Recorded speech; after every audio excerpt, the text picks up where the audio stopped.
Sinuspindi ang pasok sa eskwelahan at trabaho sa mga lugar na malapit sa Canlaon Volcano na naapektuhan ng ashfall. Kabilang sa nag-anunsyo ng suspensyon ang Canlaon City, La Carlota City at La Castellana sa Negros Island. Ayon sa PHIVOLCS, nagkaroon ng moderately explosive eruption ang bulkan kahapon. Nagbuga ito ng makapal at maitim na usok. Sa ngayon, nananatiling nasa alert level 2 ang bulkang Canlaon.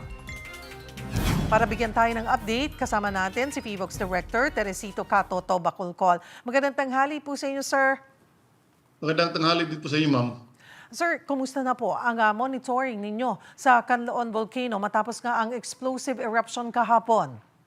Okay, so matapos ang halos 2 minutong pagsabog at pagbuga ng abo kahapon na tumagal ng higit kumulang 40 minutes, ay hindi ito nasundan pa. Pero nanatiling nasa alert level 2 pa rin ang Canlaon Volcano. And sa monitoring natin, nakapagtala tayo ng 11 volcanic earthquakes for the past 24 hours. Sa kabila po ng explosive eruption, Katoto, bakit nananatili sa alert level 2 po ang bulkan? Okay, so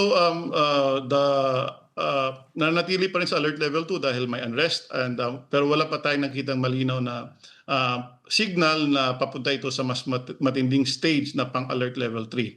So pero posible pa rin yung panibagong biglaang pagsabog, kaya hindi na dapat tayo maging kampante. So in fact, what happened yesterday was a repeat of what happened last October 24 of last year. Nagkaroon din ng moderately explosive eruption na umabot ng 2 kilometers ang plume height.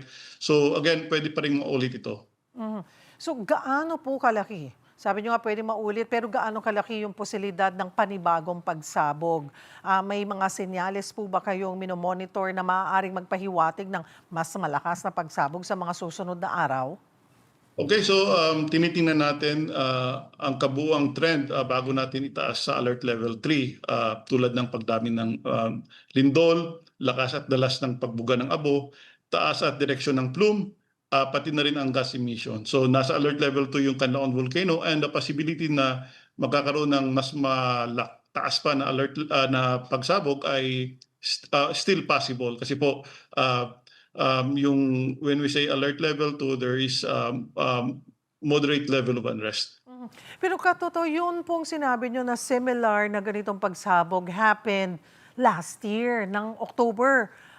So ganoon po, posibleng kalayo or may mga nakikita kayo indication na mas soon yung posibleng mas malakas na pagsabog po? Hindi natin masasabi again kung this will happen in the next few days or few weeks or few months. So we assess this on a day-to-day basis. Pwede namang hindi rin to hantong sa ganong mas malakas na pagsabog. Pwede rin eventually mag-taper down yung mga parameters natin. So if that happens, then we may step down the alert level from 2 to 1. So again, we assess this on a day-to-day basis. May mga bayan ang nagsuspindi po ng pasok dahil nga po dito sa ashfall. Ano yung panganib na dulot ng ashfall at pyroclastic density currents o uson sa mga lugar sa paligid po ng bulkan? Yung ashfall pwedeng magdulot ng ubo, hapdi sa mata, at pwede rin tayong mahirapang huminga, lalo sa mga bata, yung mga elderly, buntis, at yung may mga sakit sa baga or sa puso. Pwede rin makaapekto ito sa visibility sa kalsada. Pwede makaapekto ito sa pananim at bubong kung makapal.